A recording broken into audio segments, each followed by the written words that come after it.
Cordial saludo, audiencia de la ESAP de sexto semestre de la CETAP Facatativá. Esta es nuestra presentación del referente histórico de la contabilidad pública en Colombia. Bienvenidos. A lo largo de la historia, la contabilidad pública en Colombia ha sido una herramienta fundamental en la gestión de los recursos estatales. Desde los albores de la República hasta la actualidad, la evolución de la contabilidad pública ha dejado una huella indeleble en la manera en que se manejan las finanzas públicas en el país. Este referente histórico no solo es un recordatorio de los desafíos superados, sino también una guía invaluable para las decisiones y políticas actuales. En esta breve exploración, daremos un vistazo al viaje histórico que ha forjado el sistema de contabilidad pública en Colombia y cómo sus lecciones continúan resonando en el presente. A continuación, vamos a profundizar en la historia que permitirá conocer un poco más cómo el descubrimiento, conquista y la colonia en Colombia permite tener un referente histórico de la contabilidad pública. A continuación, vamos a profundizar en la historia que permitirá conocer un poco más cómo el descubrimiento, conquista y la colonia en Colombia permite tener un referente histórico de la contabilidad pública. Etapa La Conquista 1492.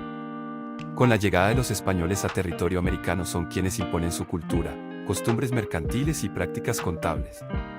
Los reyes católicos de España Isabel de Castilla y Fernando de Aragón firman convenio con Cristóbal Colón, las capitulaciones en el que se explica la forma como se repartirían los bienes encontrados, principalmente los metales oro y plata. En la América precolombina, exactamente Colombia, donde predominaban culturas relativamente desarrolladas, no se conocía la escritura alfabética. A pesar de esto, la actividad contable era práctica común entre aborígenes. Por ejemplo, los aztecas llevaban cuentas de los tributos que recaudaban a las tribus sometidas, los incas llevaban sus cuentas en lazos con nudos que representaban cifras, y los chibchas, cuyo comercio se realizaba por medio del trueque de mercancías, registraban sus transacciones con colores pintados sobre sus trajes. Ya en el año 1550 se denomina la Real Conquista del territorio. Durante el periodo de la conquista se crearon algunas instituciones importantes para recaudar impuestos, entre estas se encontraban la encomienda, la mita y el resguardo. La creación de estas instituciones tenía como objetivo fundamental recaudar impuestos, es decir, un fin impositivo y fiscal con el cual se pretendía obtener algunos ingresos para la corona española. Los impuestos que pagaban los indios a los encomenderos se conocían con el nombre de la demora. Con españoles en el territorio americano se inició en esta región una actividad económica sin precedentes. Los conquistadores obtuvieron de la corona múltiples concesiones, lo que dio comienzo a la explotación no solo de los recursos naturales sino también de los aborígenes. Así, el español logra imponer en estas tierras, además de su cultura y costumbres mercantilistas, sus prácticas contables. La conquista del territorio americano por parte de los españoles implicaba la implementación de estrategias que consistían en el descubrimiento, expropiación o conquista mediante la guerra y la inmediata colonización o poblamiento de los territorios para fortalecerse militarmente. Etapa de la colonia, 1550. Al comienzo los indígenas abastecieron las comunidades españolas pues estos no eran muy numerosos. A través del tributo, impuesto se les exigió una transformación en los cultivos de maíz por el trigo y la cebada. Más españoles y menos indígenas generan un desequilibrio. Cuando la agricultura indígena fue insuficiente para alimentar a los españoles, los primeros comienzan a formar estancias en los altiplanos de lo que hoy se conoce como Colombia. Minería. En este periodo de la conquista española se basó principalmente en la explotación minera basada en la ocupación de tierras para buscar oro, el cual deslumbró a los españoles por su gran cantidad. Esto los llevó a crear distritos mineros, que fueron declinando debido al trabajo cada vez más pobre de los indígenas y a su rebelión. En temas administrativos las gobernaciones eran creadas por la corona de conformidad con las capitulaciones o contratos privados que ésta firmaba con los conquistadores. Para este tiempo ya se habían creado la de Popayán, Santa Fe de Bogotá, Cartagena y Antioquia. Los gobernadores de estos territorios tenían bajo su responsabilidad el cobro de los impuestos y la respectiva separación y distribución de la parte que correspondía a los reyes. En 1604, mediante ordenanzas de Burgos del rey Felipe III, se creó el Tribunal de Cuentas de Santa Fe de Bogotá. Posteriormente, en 1605, se crearon tribunales de cuentas en aquellos lugares donde la extracción de minerales representaba un ingreso significativo para la corona. Estos tribunales de cuentas tenían a su cargo el examen, enjuiciamiento y sanción de los empleados públicos que tuvieran manejo de fondos, bienes o servicios del Estado español y dentro de la respectiva jurisdicción colonial a su cargo. Tales tribunales hacían las veces de las hoy conocidas Contralorías Regionales, para el control y vigilancia de los recursos públicos. A partir de la etapa de la República, tema que trataremos a continuación, se configura un Estado independiente de la corona española, el gobierno, que aunque con rezagos del régimen colonial, se encontraba bajo la dirección de los criollos, y se tenía la responsabilidad de administrar eficientemente los recursos de la naciente República de Colombia. La primera disposición gubernamental en materia de hacienda pública se presenta algunos días después de la batalla de Boyacá, en la cual el libertador Simón Bolívar ordena que todos los bienes de los españoles, así, el libertador hace uso de $500,000, que al parecer dejaron los españoles en la Casa de la Moneda de Bogotá, para financiar la campaña libertadora que hasta el momento dirigía en Colombia y Venezuela.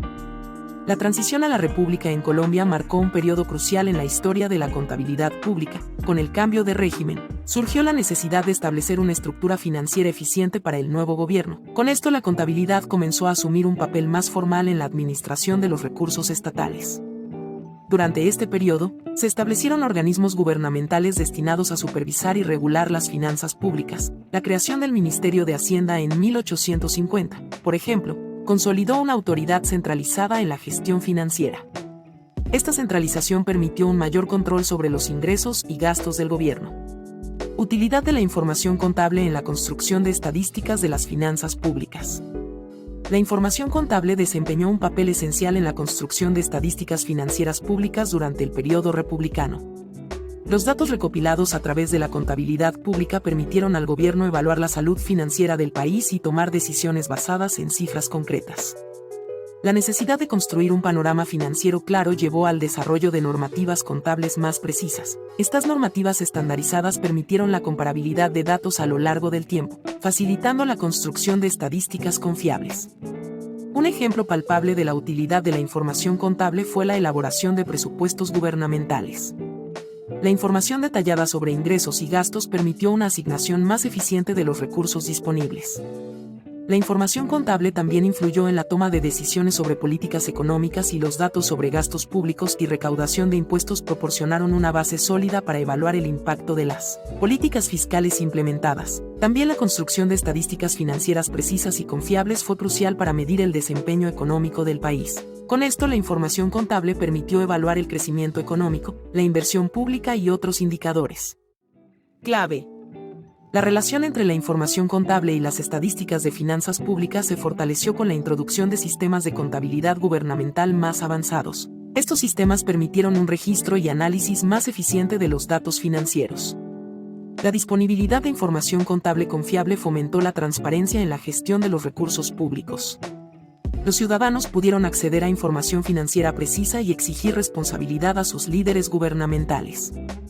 En conclusión, la unidad periodo republicano destaca como la transición a la República en Colombia trajo consigo cambios significativos en la contabilidad pública. La formalización de la gestión financiera y la utilización de información contable en la construcción de estadísticas públicas sentaron las bases para una administración financiera más eficiente y transparente. Estos desarrollos históricos continúan influyendo en las prácticas contables y en la toma de decisiones actuales en Colombia. Ahora bien, Contaduría General de la Nación, CGN, de Colombia es una institución vital en el panorama de la gestión financiera pública. Desde sus orígenes hasta las innovaciones más recientes, la CGN ha desempeñado un papel crucial en la modernización y transparencia de la administración de los recursos estatales. Referente histórico de la contabilidad pública en Colombia, y utilidad de la información contable en la construcción de las estadísticas de las finanzas públicas, se exploran el surgimiento y los avances que ha tenido la entidad en pro del orden contable del todo un país. Surgimiento de la Contaduría General de la Nación. La creación de la CGN en 1923 marcó un hito significativo en la modernización de la gestión financiera en Colombia. Su misión original se centraba en la presentación de informes contables, lo que contribuyó a centralizar y estandarizar los procesos contables del Estado. A lo largo del tiempo, la CGN amplió su alcance para incluir la elaboración de estadísticas financieras públicas y promover la transparencia en la gestión pública como, por ejemplo, las siguientes funciones. Determinar políticas, principios y normas sobre contabilidad. Debe establecer normas técnicas generales y específicas, sustantivas y procedimentales que permitan consolidar la contabilidad pública. expedir normas de reconocimiento, registro y revelación de la información de los organismos del sector central nacional. Tiene a cargo la elaboración del balance general de cuentas, el cual deberá someter a auditoría por parte de la Contraloría General de la Nación, presentarlo al Congreso de la República y someterlo a análisis por parte de la Comisión Legal de Cuentas. Además de lo anterior, debe adelantar estudios e investigaciones que sean necesarios para el desarrollo de la ciencia contables. Todas estas funciones fueron delegadas por medio de la Ley 298, en la que de igual forma se menciona la creación de Contaduría General de la Nación. Los recientes desarrollos de la Contaduría General de la Nación ha estado sujeto dentro de un entorno financiero en constante evolución. La CGN ha enfrentado desafíos para mantenerse relevante y eficiente. La adopción de tecnologías de la información ha sido fundamental para mejorar la calidad y eficiencia de su gestión contable. Además, la Contaduría General de la Nación ha avanzado en su compromiso de proporcionar información financiera oportuna y precisa, utilizando la plataforma en línea para publicar informes y estadísticas que aumentan la accesibilidad y transparencia de la información. La cooperación internacional también ha sido una prioridad, ya que la CGN busca comparar y alinear sus prácticas contables con estándares globales. Esta colaboración fortalecida y la adopción de normativas internacionales han permitido a la CGN mejorar su eficacia y garantizar la coherencia en la presentación de informes financieros a su nación. Para finalizar, esperamos que esta información haya sido valiosa para enriquecer su conocimiento respecto a la importancia de esta institución, su desarrollo y funciones que se manejan en pro de la transparencia de toda una nación. Muchas gracias por su atención y nos vemos en una próxima. Adiós.